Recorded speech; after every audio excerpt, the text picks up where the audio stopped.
So I've asked Ken here, who's quite an experienced bushcrafter, to take us through the contents of his bag, what he would typically take for a day out in the forest.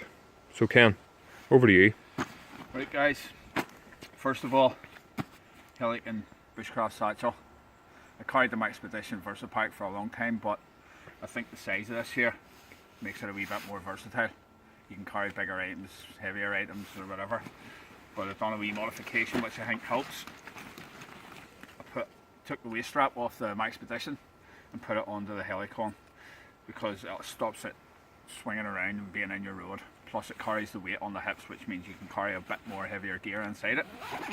And on that note, inside it, for a typical day in the woods, the obligatory axe, which is the Gram Force outdoor axe, does everything I need it to do.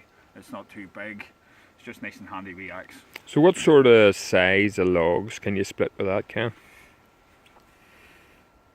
I would say you could probably split 8" with that there if you're using wedges as well. You could split bigger diameter as long as you're using wedges and just very versatile. Yeah. Quite light, so it's not as kind of a fatiguing in the grip either. No, it's not. No, you can actually use it two-handed as well if needs be. You just need to be a bit more careful when you are using a small hatchet, because I would use it on the knees because the follow through, if you miss or glance and blow, it's more likely to hit you higher up and injure yourself. So there you go, Grancer's Brooks outdoor axe. Depending on what I'm doing, I was building a shelter today, so I took out the silky Zubat. Paired with this little axe, that's an absolute beast for shelter building. A beast for shelter building. And on the hip, I carry a custom legume bush knife clone, which I made myself down at Brock Knives HQ here in Northern Ireland. It's quite a handy little blade. It's small, which gives you more control. The handle's swelled out. It's a good very grip. nice. You can use the grips, every grip. It doesn't fatigue, fills the hand. Perfect. So why have you got some orange paracord on the handle? In case I drop the knife, it'll stick out. In a green forest, browns and greens, orange is going to light up, you know, like a flare, basically. Mechanics gloves, absolutely bomb-proof. These have been to Norway, they've been all over the place, they've been in fires, they've been in wet, they've been in snow, and they're bomb-proof. Can't recommend them enough. Medical kit with there's trauma bandage in here. What do you envisage that first aid kit would deal with? So what's the type of scenario that you're thinking about whenever you made yourself a first aid kit? Well, a scenario, a lot of the places I go to, you'll not have phone service. Say for example, you're on your own.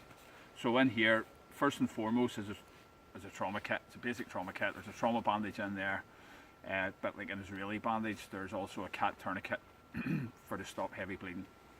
There's also your antiseptic wipes, your gloves, your plasters, just basically a small cut kit in there.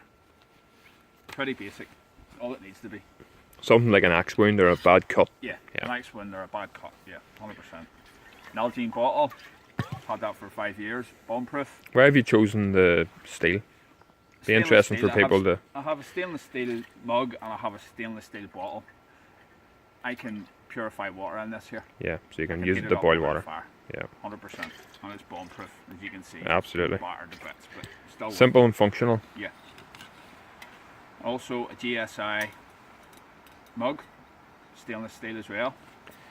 Good size. Yeah, I think it's 725 ml. So you could basically use that pot for everything. It's big enough to cook your meals in. You don't need a whole set of billy cans with you or anything like that. Keep it simple. Fish eye, 2 holes bored on it.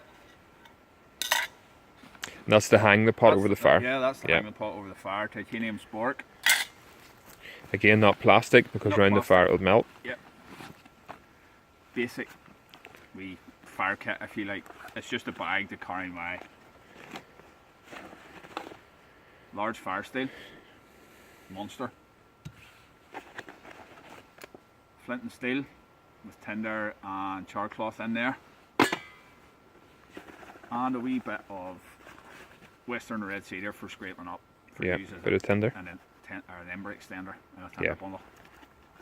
Always handy to have on hand.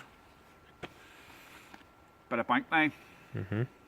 Multiple uses. Multiple uses. What can you not do with that there? Tool roll. Can't just a regular canvas tool roll. In this I have a Mora 106 Floyd. Perfect for carving. Yep. Well used. I have a Ben Orford medium crook knife. It's probably the best all-rounder. Spoons, bowls, all that stuff. The handle's great on it. You can see. You can really Get in there. Scoop into a bowl. 100%. And then here I have, I'll not bring them all out, but stubby augers. Yep. These are great. Absolutely fantastic. Say for example, if you were wanting to make a buck saw, that just does your mortise and tenon joint. It makes it easy. There's 3 in there, a 25mm, a 16mm and a 10mm. There's an amazing amount of stuff in that bag. Yeah. Everything has its place and everything has a purpose, yeah. an array of functions. And let's see, it's not overly done. Everything, you know, I use everything in here at some point. Sharpening kit, DC4 and a strop. Right, perfect. Everybody knows it. Yeah, absolutely. And also, if I don't want a fire, or I'm somewhere where I can't have a fire and I want to brew, got the jet boil. Can't beat it. Can't beat it. 100%. Very efficient at heat and water. And that's pretty much it. So it is. That's her. Thank you. No problem. What have we got in here? Let's see. Yeah, just a bit more cordage and another fire steel in there. It's a great wee bag, that. Yeah, it's very versatile. Like I say, I couldn't put all that into the Expedition. You know, like carrying the likes of the Zubat there, then and the jet boil and the tool roll. The Expedition just wouldn't hold all that stuff, like, Nope. you know. So there you go. That's it, guys.